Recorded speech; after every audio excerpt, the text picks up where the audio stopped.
Hello అండి. EAP set first phase కౌన్సిలింగ్లో మనకి సీట్ అలాట్మెంట్ జరిగింది కదండి. ఈ వీడియోలో మనకి డిపార్ట్మెంట్ వైజ్ ఫస్ట్ ఫేజ్లో ఎన్ని సీట్స్ ఫుల్ అయినాయి, ఎన్ని సీట్స్ అవైలబుల్గా ఉన్నాయి, అండ్ ఏ బ్రాంచ్కి డిమాండ్ ఎక్కువ ఉంది, ఏ బ్రాంచ్కి డిమాండ్ తక్కువ ఉంది, ఆ డీటెయిల్స్ గురించి చూద్దామండి. ఇక్కడ మనకి ఈఏపీ సెట్ ఫస్ట్ 200 ర్యాంక్స్ అంటే 1 to 200 ర్యాంక్ వచ్చిన వాళ్ళలో ఓన్లీ 2 మెంబర్సే మన కౌన్సిలింగ్ అటెండ్ అయ్యారంటండి. సో ఇది న్యూస్ పేపర్లో పబ్లిష్ అయిన డేటా అండి, నా ఓన్ డేటా ఏం కాదు. సో ఓన్లీ 2 మెంబర్స్ అంటే రిమైనింగ్ 198 మెంబర్స్ వాళ్ళు జాయిన్ అవ్వలేదండి. వాళ్ళు వేరే అవుట్ సైడ్ యూనివర్సిటీలో జాయిన్ అయినట్టు రిపోర్ట్స్ చెప్తున్నారండి. అలానే టాప్ 500 ర్యాంక్స్ అండి, అంటే 200 to 1 to 200 అండ్ 200 to 500 వీళ్ళు మొత్తం కలుపుకుంటే మనకి 12 మెంబర్సే మనకి ఈఏపీ సెట్లో మనకి అటెండ్ అయ్యారండి. అంటే చాలా తక్కువ మంది మనకి ఈ కౌన్సిలింగ్లో అటెండ్ అయినట్టండి. అండ్ నెక్స్ట్ 10,000 మెంబర్స్లో అండి, ఆల్మోస్ట్ 10,000 మెంబర్స్లో మీకు ఓన్లీ 5,806 మెంబర్సే మనకి మన కౌన్సిలింగ్ అటెండ్ అయ్యి కాలేజ్ అలాట్ అయిందండి. అంటే 58% మనకి సీట్ అలాట్ అయిందండి. రిమైనింగ్ 10,000లో రిమైనింగ్ పర్సంటేజ్ అంతా వాళ్ళకి అసలు ఆప్షన్సే పెట్టుకోలేదంటండి. సో దీన్ని బట్టి మనకి ఏమవుతుందంటే అండి, మోస్ట్ ఆఫ్ ద ర్యాంక్ తక్కువ వచ్చిన వాళ్ళంతా అదర్ స్టేట్స్కి వెళ్ళిపోయి జాయిన్ అయిపోయారండి. సో మనకి ఫస్ట్ ఫేజ్లో టాప్ ర్యాంక్ వచ్చిన వాళ్ళంతా ఇక్కడ లేరండి, వేరే స్టేట్స్కి వెళ్ళిపోయారు. అండ్ ఈ వీడియోలో మీకు ఫస్ట్ 50,000 ర్యాంక్ వచ్చిన వాళ్ళందరి గురించి మీకు ఎక్స్ప్లెయిన్ చేస్తానండి. అండ్ ఇక్కడ మేజర్ ఇంకో పాయింట్ అండి, మనకి కంప్యూటర్ సైన్స్లో మనకి స్టేట్ వైడ్ మనకి 47,519 సీట్స్ అవైలబుల్గా ఉన్నాయండి. దానిలో మనకి ఫస్ట్ కౌన్సిలింగ్లో 41,504 మెంబర్స్ జాయిన్ అయిపోయారండి. అంటే మన సెకండ్ ఫేజ్కి ఓన్లీ 6,015 సీట్సే ఉన్నాయండి. అంటే ఇప్పుడు మన సెకండ్ కౌన్సిలింగ్ ఏదైతే మనకి పోస్ట్ పోన్ అయిందో, మీరు సిఎస్సి బ్రాంచ్కి మీరు అప్లై చేస్తుంటే మీకు చాలా తక్కువ ఛాన్సెస్ ఉన్నాయండి. ఆల్రెడీ మీకు 41,000 మెంబర్స్ రిపోర్టింగ్ ఇచ్చేసి జాయిన్ అయిపోయారంటండి. సో ఇక్కడ ఓన్లీ 6,000 మెంబర్సే మనకి అవైలబుల్ ఉన్నాయి. ఒకవేళ మీకు ఈ 41,000లో ఏమైనా కాలేజ్ నచ్చక షఫల్ అయితే మాత్రం వాళ్ళకి అప్పుడు మనకు ఆప్షన్ ఎక్కువ వచ్చిందండి. అంటే ఈ ఇయర్ చాలామంది ఇంజనీరింగ్లో ఓన్లీ సిఎస్సిఏ జాయిన్ అవుతున్నారండి. మేజర్గా సిఎస్సిఏ పట్టుకున్నారు ఈ ఇయర్. అండ్ సిఎస్సిలో కూడా మిగతా డిపార్ట్మెంట్స్కి మీకు ఎక్స్ప్లెయిన్ చేస్తానండి. ఇక్కడ మీకు టేబుల్ ఇచ్చాను చూడండి ఇక్కడ. సో ఈ టేబుల్ పేపర్లో పబ్లిష్ అయిందండి. 1 to 100 1 మెంబర్ అండి, 101 to 200 1 మెంబర్, 201 to 500 అంటే ఈ ర్యాంక్స్ అండి. 201 to 500 ర్యాంక్స్ వచ్చిన వాళ్ళు 10 మెంబర్స్ జాయిన్ అయ్యారు. 501 to 1000 అయితే 68 మెంబర్స్ అండి.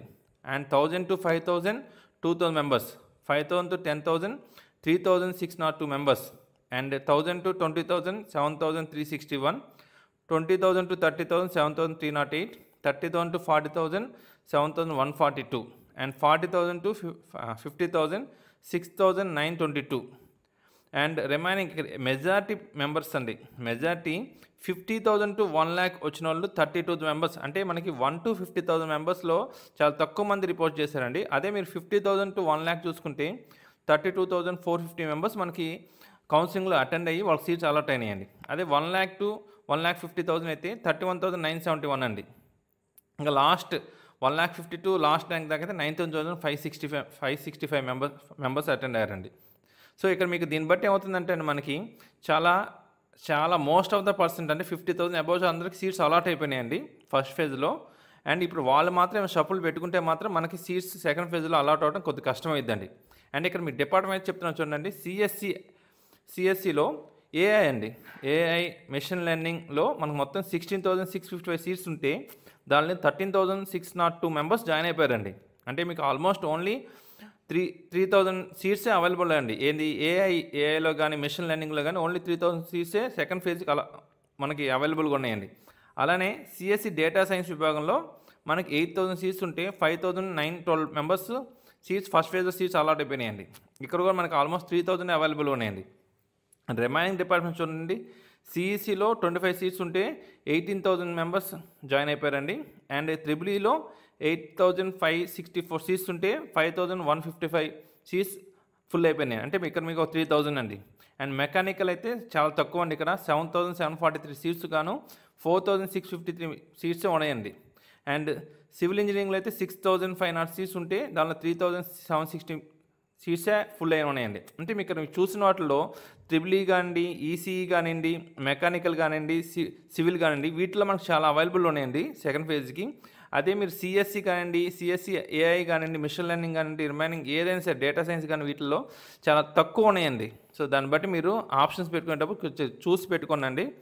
ఎందుకంటే మన సెకండ్ ఫేజ్లో చాలామంది సిఎస్సి పెట్టుకుంటే ఛాన్సెస్ తక్కువ ఉన్నాయని నేను ఈ వీడియోలో చెప్తున్నాను అండి. మెకానిక్స్ మీరు సిఎస్సి కాకుండా రిమైన్ డిపార్ట్మెంట్స్ కొద్దిగా కేటాయించండి, ఓకేనండి. సో అలానే ఇంకా రిమైనింగ్ సిఎస్సిలో నాకు లాస్ట్ వీడియోలో నేను చేసిన వాటిలో సిఎస్సి గురించి నాకు చాలా డౌట్స్ అడిగాను. మాకు ఈ కాలేజీలో సీట్ వచ్చింది, ఈ కాలేజీలో ఫీజు ఎంత అని ఇవన్నీ అడిగారండి. సో ఈ వీడియో బట్టి నేను చెప్తానంటే అండి, మీకు ఏమైనా డౌట్ ఉంటే ఆ కాలేజీలో ఆ కాలేజీలో ఎంత ర్యాంక్తో ఫస్ట్ ఫేజ్ కౌన్సిలింగ్ ఎన్ని అయినది మీకు డౌట్ ఉంటే కామెంట్ సెక్షన్లో అడిగితే నేను చెప్తానండి. సో సిఎస్సి పెట్టుకున్న వాళ్ళు సెకండ్ ఫేజ్ పెట్టుకున్న వాళ్ళు కొద్దిగా జాగ్రత్తగా పెట్టుకోనండి. ఎందుకంటే మనకి అన్ని సిఎస్సి పెట్టుకొని రిమైనింగ్ డిపార్ట్మెంట్ పెట్టుకోకపోతే మాత్రం చాలా ప్రాబ్లం ఇది. సో మీరు సెకండ్ ఫేజ్లో పెట్టేసుకుంటారు ఆల్రెడీ. ఏమన్నా మనకి రేపు కోర్టు కేసు పోస్ట్పోన్, అదే రేపు సోమవారం కానీ మంగళవారం కోర్టు కేసు జరిగిద్దండి. అక్కడ మనకి ఏమైనా ఛాన్స్ ఇస్తే సో మీరు సిఎస్సితో పాటు రిమైనింగ్ డిపార్ట్మెంట్ పెట్టుకోండి. ఎందుకంటే మనకి కౌన్సిలింగ్ వేస్ట్ చేసుకోకుండా ఉండండి, వద్దండి, కౌన్సిలింగ్ వేస్ట్ కాకుండా ఉండిద్ది. సో ఒకవేళ సిఎస్సి రాకపోతే రిమైనింగ్ డిపార్ట్మెంట్ వచ్చిద్దండి. అండ్ థర్డ్ కౌన్సిలింగ్ కూడా ఈ కేసు ద్వారా చాలామంది థర్డ్ కౌన్సిలింగ్ కూడా ఉండొచ్చు అంటున్నారండి. సో మ్యాక్సిమం థర్డ్ కౌన్సిలింగ్ కూడా ఉండొచ్చు. సో మీరు ఏం భయపడవసరం లేదు, థర్డ్ కౌన్సిలింగ్ మీకు సీట్ అలాట్ అయిద్దండి. సో రిమైనింగ్ డౌట్స్ ఏమైనా ఉంటే మాత్రం నన్ను కమెంట్ సెక్షన్లో అడగనండి. థ్యాంక్ యూ అండి.